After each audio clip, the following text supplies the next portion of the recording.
शालेय शिक्षण योजना विभागाने सर्वेक्षणात आढळून आलेल्या असाक्षरांची प्रथम चाचणी रविवार दिनांक 23 मार्च 2025 रोजी घेण्यात आली।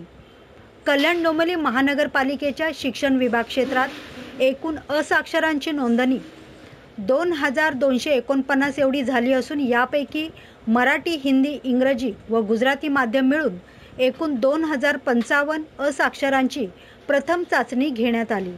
कल्याण डोंबिवली महानगरपालिका शिक्षण विभागाचे प्रशासन अधिकारी रमेश चव्हाण, शिक्षणाधिकारी विजय सरकटे यांच्या निर्देशानुसार आणि सूचनेनुसार सदरील परीक्षा चांगल्या व शिस्तबद्ध वातावरणात पार पाडण्यासाठी अधिकारी, विस्तार अधिकारी, सहाय्यक कार्यक्रम अधिकारी, विषय तज्ज्ञ व विशेष शिक्षक, सर्व CRC प्रमुख, मुख्याध्यापक, शिक्षक या सर्वांचे सहकार्य मिळाले।